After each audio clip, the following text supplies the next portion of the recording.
Spring annotation, Spring Core annotation. So in Spring Core we use the multiple annotations to define the properties to indicate a particular class or method what function they are going to perform.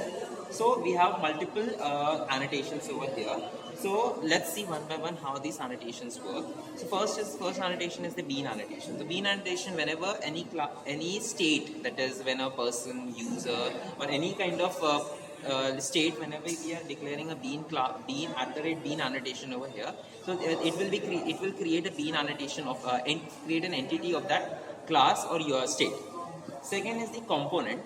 Component and component scan, they are related to each other, as if with whichever class over which these component annotation will be used, it will create the instance of that class, and that instance will be will be checked by this component scan. So component scan will see where this component annotation is present, and it will if it finds that component annotation is present, then it will create then it will tell him to create the instance of that class. So this way, and component can also be named can also be called as the name. You can it is also called as name. They are similar, but something properties are almost same, but something is different between them. Component scan. One more thing: if both of them are not given the name, this will give.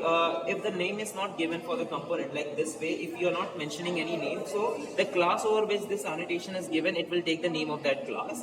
And component scan will actually give the direction to the package to which this component class is present. So if I'm not mentioning the package name over here, it will directly take the class names in the default package of that particular class in which we are mentioning the component scan.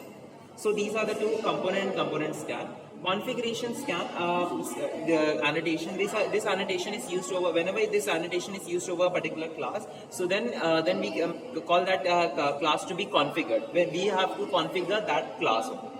Next is the auto wire. Auto wire is the main one of the most used annotations over here.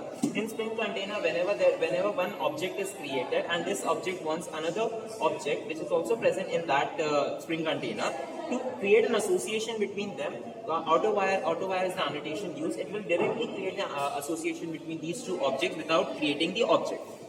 Second, next is the primary. Primary, as if whenever there is whenever there are two objects which are which we are accessing at the same time. So if we give one of them as a primary, so whichever object will have a primary over it, it will be accessed first. Now next is the qualifier. Whenever we have two objects, both of them having primary, then there will be again conflict with which one to choose. So qualifier which having the highest superiority, whichever object will have a qualifier over it, that object will be chosen first.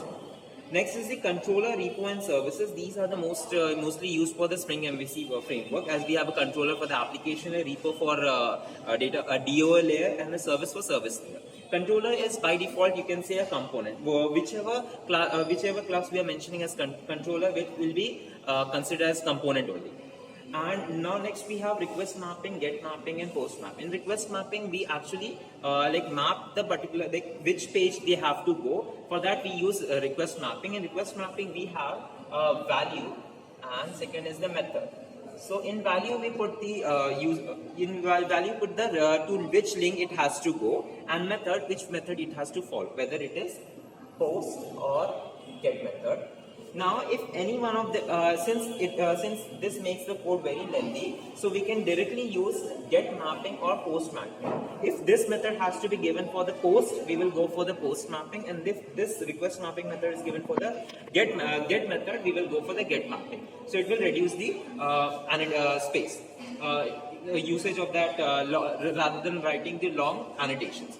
So this is all about the basic annotations in Spring Core. Thank you.